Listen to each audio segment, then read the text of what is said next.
Good day, everyone. Today is Monday and it's a very beautiful day.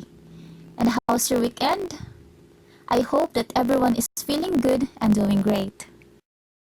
Anyway, I am Miss Mary Jane S. Benitez, one of the faculty member of the Mathematics Department, and I am your lecturer for today. And today's discussion, let's tackle about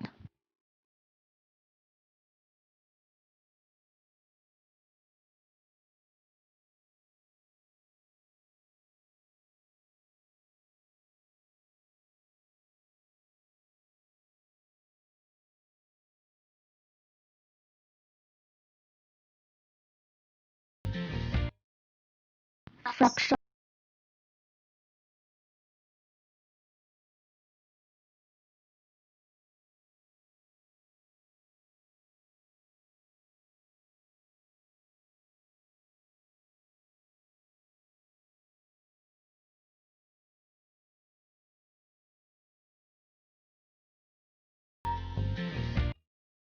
Meron tayong tinatawag class na rational numbers. Ma'am, ano yung rational numbers? Ang rational number class is a number that can be expressed as the quotient or fraction of two integers. If you are going to write in set notation, the set of rational numbers is equal to x such that x is equal to m over n, where m and n are both integers and n is not equal to 0. Ma'am, bakit yung n is not equal to 0? Bakit nga ba? Note class that any number divided by 0 is undefined. That is why our n must not be equal to 0. And our m is called the numerator while n is called the denominator.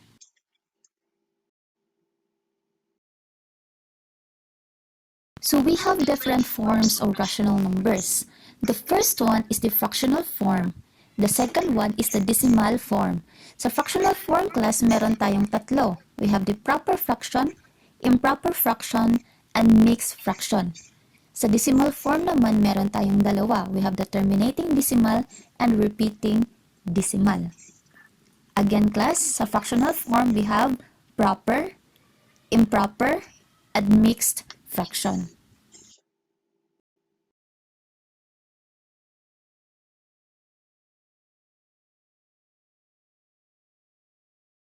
Unahin muna natin si fractional form.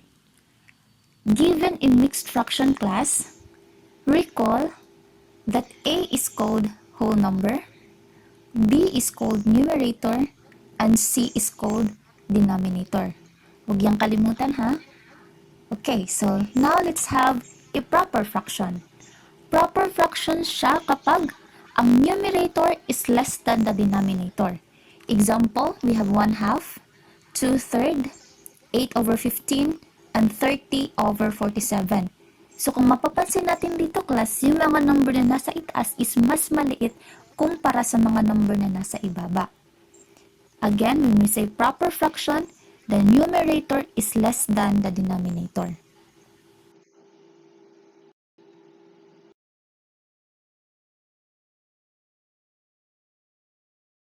Next, we have improper fraction. Improper fraction siya kapag the numerator is greater than the denominator. Example, 5/2, 11 over 7, 3/2, and 47 over 33.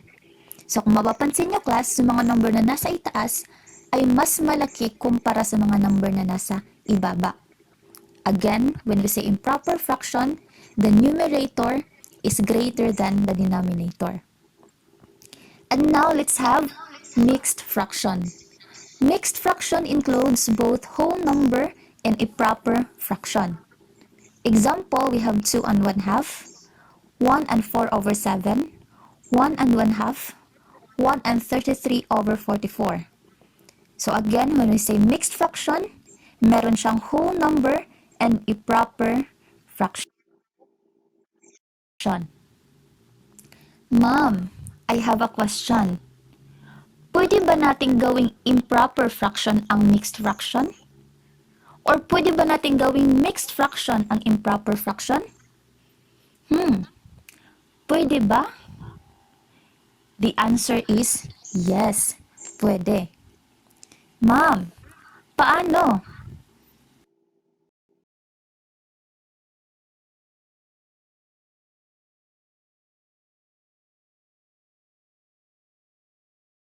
So for converting improper fraction into mixed number, we are just going to follow this algorithm. We have the dividend over the divisor is equal to the quotient and remainder over divisor. So para mas maintindihan natin class, let's have an example. So number 1, we ask to convert 4 over 3 into a mixed number. So ang 4 natin dyan, yan yung ating dividend at ang 3 naman is ang ating divisor. So we have 4 divided by 3 that is equal to 1. 1 times 3 that is equal to 3. And 4 minus 3 is equal to 1. So again, ang 4 is the dividend. Ang 3 is the divisor. Ang 1 is the quotient, yung 1 natin na nasa itaas. At ang 1 na nasa ibaba, yung natira, that is the remainder. And by just following the algorithm, we have the quotient, which is 1. And remainder, which is ang remainder natin 1 rin, over the divisor, which is 3. So therefore, 4/3 is equal to 1 and 1/3. Najiba? Klaro? Para mas maintindihan talaga natin, let's have another example. Convert 9 over 4 into a mixed number. So same pa rin yung gagawin natin. 9 divided by 4, that is 2. 2 times 4, that is 8. 9 minus 8, that is equal to 1. And then by following the algorithm, we have the quotient, which is 2. And ang remainder natin, which is 1, over the divisor, which is 4. So therefore, 9 over 4 is equal to 2 and 1/4.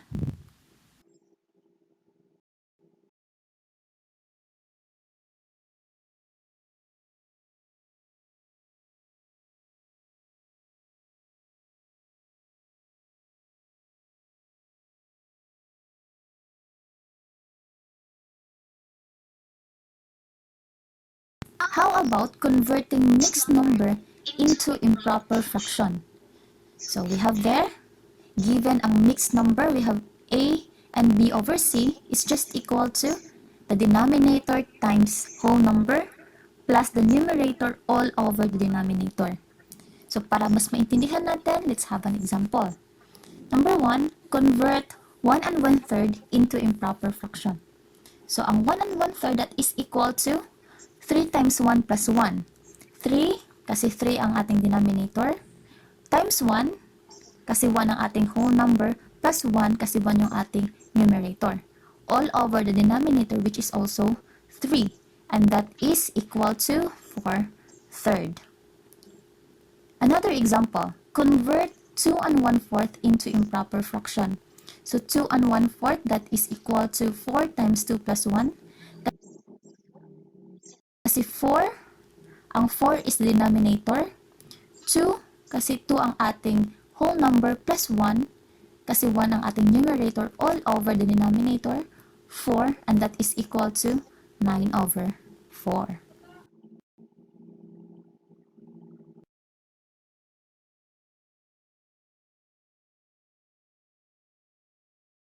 Okay, so now we have decimal form.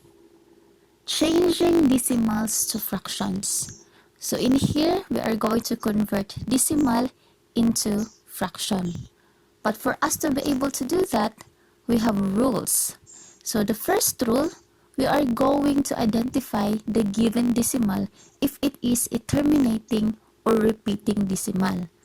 Ma'am, ano yung terminating decimal? Terminating decimal, a decimal number that contains a finite number of digits after the decimal point. Ibig sabihin yan, countable yung number of digits natin after the decimal point. Say for example, 0.1. How many number of digits do we have after the decimal point? Kaya ba natin bilangin?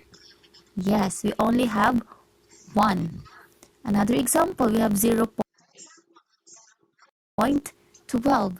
How many digits after the decimal points? We have 2. We have 1 and 2.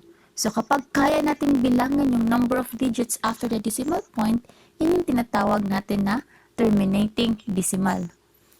Ma'am, paano kung hindi natin kayang bilangin yung mga number of digits after the decimal point? Yan yung tinatawag natin class na repeating decimal. Example, you have there 0.111 and then notice the 3 dots after. Ibig sabihin yan, it is repeated indefinitely. So, ibig sabihin, hindi natin siya kayang bilangin.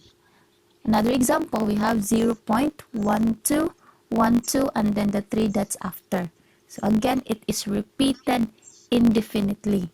So kapag hindi natin siya kayang bilangin, ang number of digits after the decimal point, that is a repeating decimal.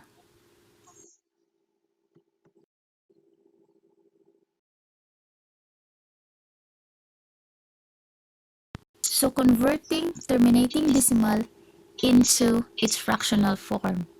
So here are the following steps. So para mas maklaro natin yan, let's have an example. Find the equivalent fractional form of number 1, 7.8. So step 1, multiply the decimal by a power of 10, or it depends on the number of decimal places. So how many number of decimal places do we have in here? We only have 1, which is the 8, kasi we only have 1 digit after the decimal point. So that is equal to 7.8 times 10 over 10.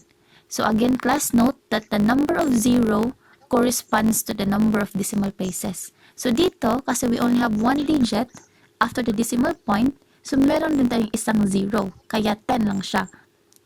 Nagets ba yun?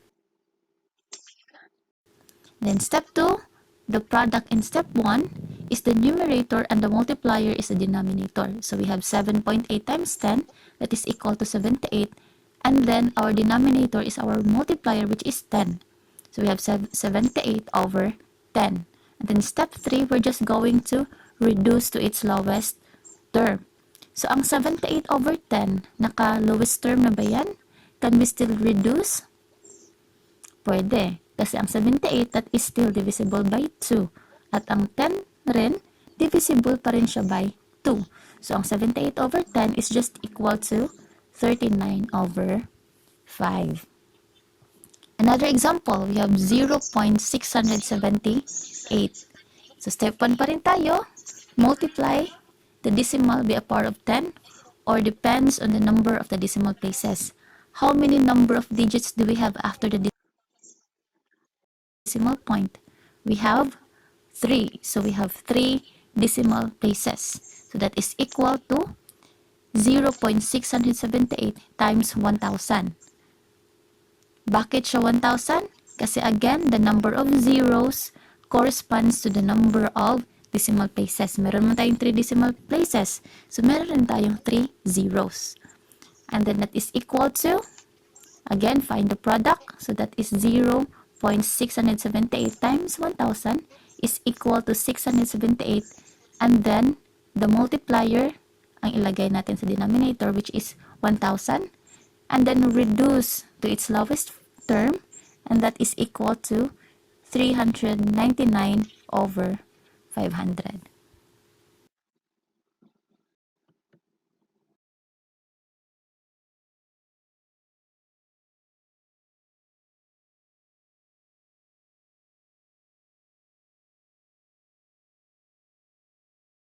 So how about repeating decimal into fraction?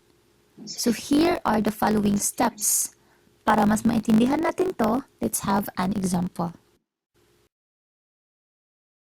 Find the equivalent fractional form of number 1, 0.444 repeating or 0.4 bar. So, ibig sabihin natin dito, si 4 ang ating repeating digit kasi siya lang man yung nakabar. Okay? So, step 1, equate the given decimal to a variable. So, yung gagamitin natin na variable dito si x.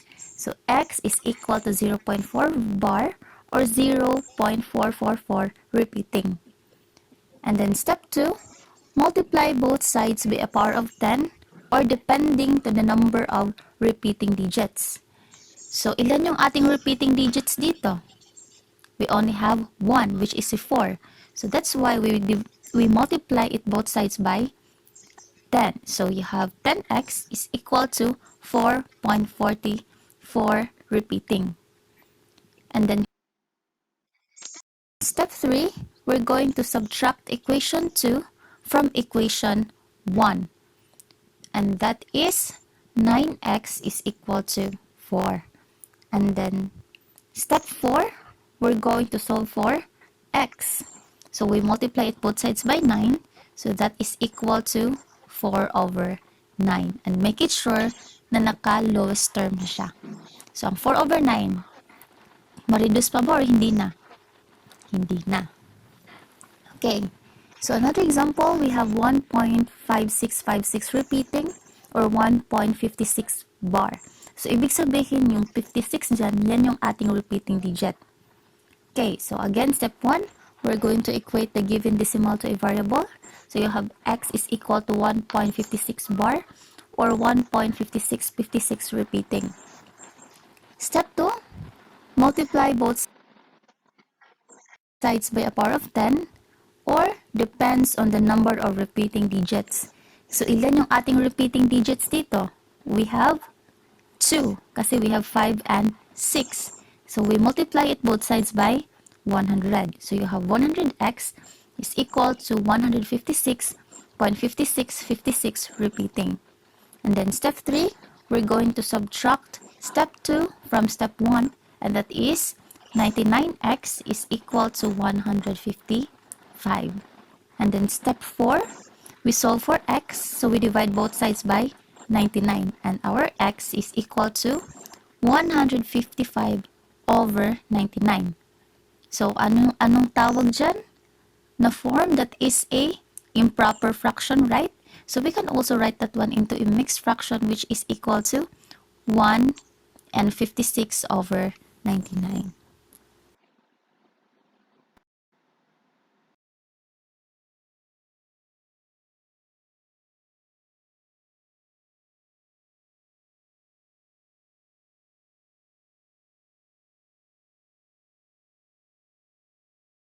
And now, let's go to the arithmetic of fractions, in which in here we have the addition, subtraction, multiplication, and division.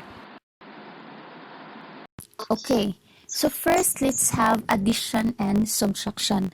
So to find the sum and difference of fractions, we use the following rules. So number 1, similar fraction.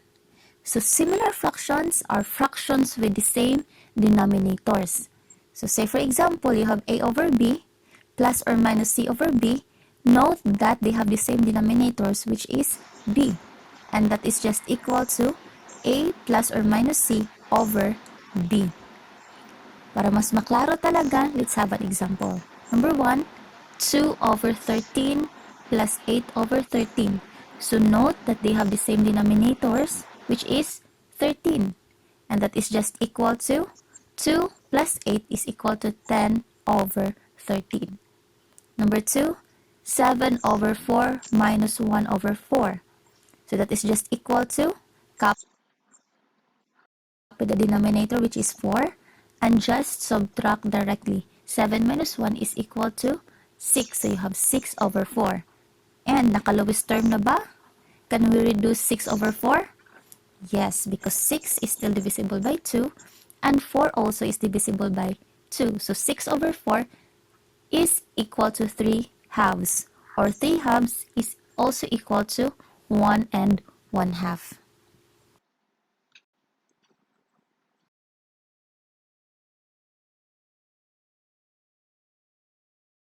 So now, we have dissimilar fractions.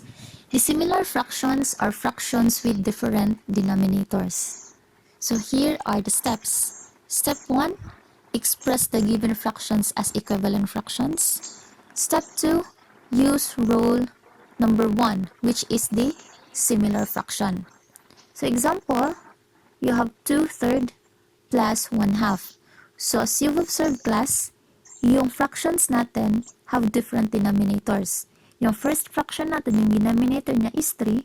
Yung second fraction naman natin, yung denominator niya is 2. So ano yung gagawin natin? So first, let's make the denominator similar.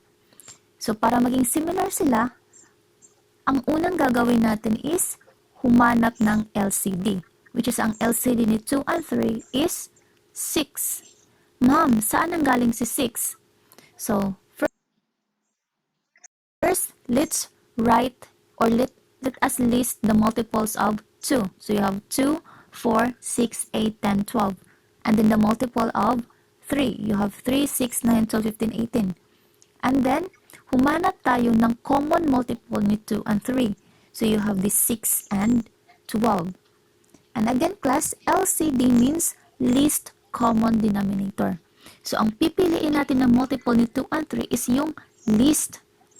So, ano yung least common nila? Which is si 6. So, therefore, 2 over 3 plus 1/2 is equal to 4 plus 3 over 6. Ma'am, saan ang galing si 4? At saan ang galing si 3? So, dito muna tayo sa first fraction. So, you have 6 divided by 3 is equals to 2. And then 2 times 2 is equal to 4. Second fraction naman tayo. You have 6 divided by 2 is equal to 3. 3 times 1 is equal to 3. And then you can add directly. So, that is equal to 7 over 6 or 1 and 1, 6. Let's have another example. You have 4/5 minus 2 over 15. So again, LCD of 5 and 15 is 15. And so that is equal to 12 minus 2 over 15. Saan ang galing si 12 siya kasi 2? That is from 15 divided by 5 is equal to 3. 3 times 4 is equal to 12. And then 15 divided by 15 is equal to 1 times 2 is equal to 2. So you have 12 minus 2 is equal to 15, 10 over 15, and then reduce to the lowest term, that is equal to 2/3.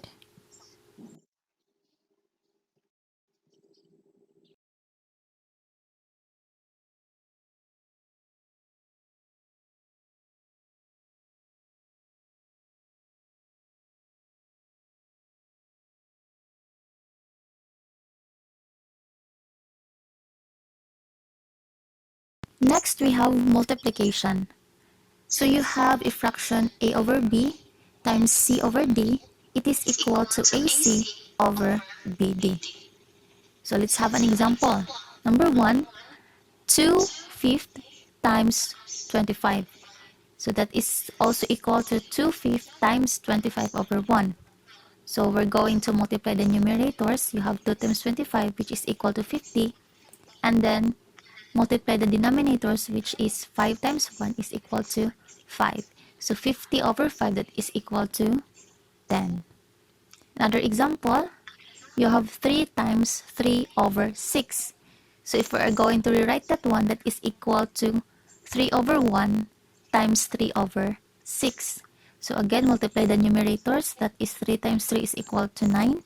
And then 1 times 6 is equal to 6. So we have 9 over 6. And then reduce to the lowest term, that is 3/2 or 1 and 1/2.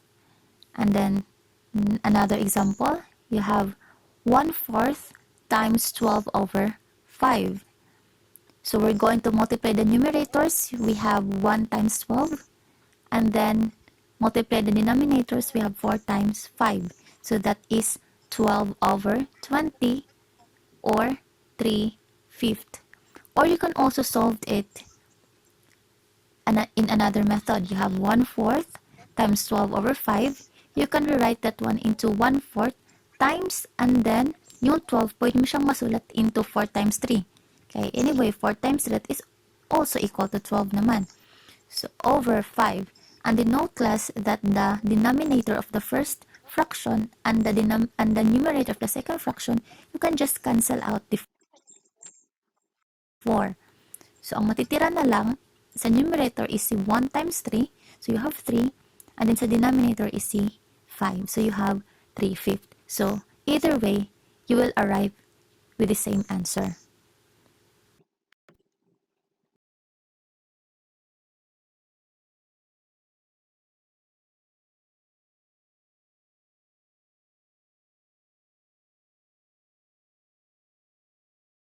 Lastly, we have the division.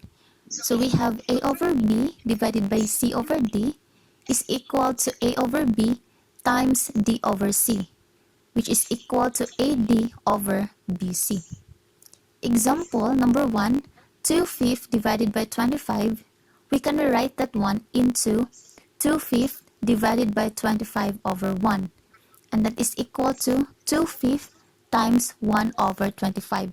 So note the changes, class, from division into multiplication and the changes of the second fraction. And that is equal to 2 over 125. Another example, we have 3 quantity 14 minus 12 over 21 quantity divided by 4 over 63. We can rewrite that one into 3 quantity 14 minus 12 is equal to 2 over 21 quantity divided by 4 over 63. And then that is equal to 2 times 3. And then we can rewrite 21 into 7 times 3 divided by ang 4. We can rewrite that one into 2 squared over 9 over 7. And then we have 2 times 3 over 7 times 3 times, note the changes again from division into multiplication, times, and our second fraction. Magiging 3 squared, yung 9 natin, 3 squared times 7 divided by 2 squared. And that is equal to 9 halves or 4 and 1 half.